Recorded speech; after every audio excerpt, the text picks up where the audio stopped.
जसं काय तो कावडा त्यांना गिळायला सुरुवात केली तर तो हिजडाही जिवंत झाला आणि तो माणूसही जिवंत झाला.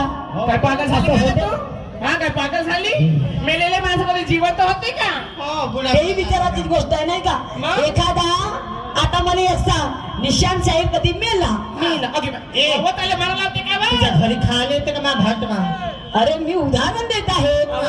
बहिणीचं कसं होईल? दोन दोन आहेत एक अगं माझी अशी इच्छा आहे का की ते मेले पाहिजे म्हणून? नाही. अगं माझी उमर त्यांना लागून जाव, पण एक उदाहरण देत आहे की निशांत शाहीर मेला स्टेजवर तर तो पुन्हा काही जिवंत होणार आहे का? नाही होणार आहे का? मग मला एक सांग, तो हिजडानं तो माणूस तर मेला होता, मग जिवंत कसं झालं असेल? नाही झालं. कसं झालं असेल विचाराची गोष्ट आहे नाही का? वो भी अंदर की बात है. अंदरची फिर ये अंदर की बात कौन बताएंगे? शाहीर. हा, कारण ज्ञानीवंत आहे, तुफान शाहीर आहे. तर साहेब जी सांगायचे आहे तुम्हाला की तो हिजडा कोणता, तो माणूस कोणता आणि तो कावडा कोणता की ज्याने त्या दोन्ही हिजड्याला आणि त्या माणसाला जेव्हा गिळायचा प्रयत्न केला तेव्हा ते जिवंत झाले. आणि मग काय म्हणायचं आहे का?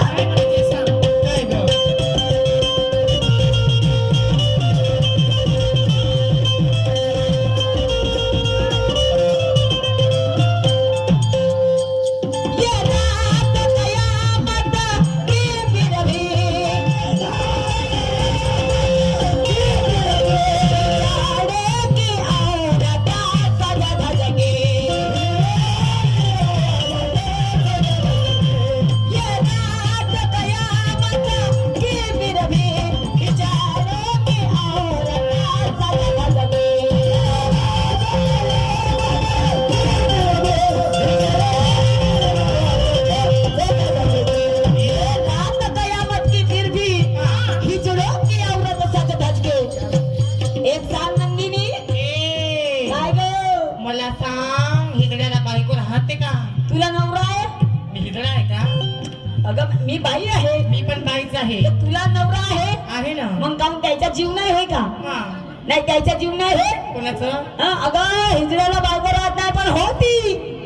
हिजड्याला बायको होती तर तिने काय केलं, जेव्हा त्या हिजड्याच्या पत्नीला माहिती झालं की हिजड्यामध्ये आणि त्या माणसामध्ये युद्ध झालं आणि त्या युद्धामध्ये हा हिजडा मेला, तेव्हा त्याची पत्नी गेली. तर मला एक सांग नंदिनी, आपण कोणाला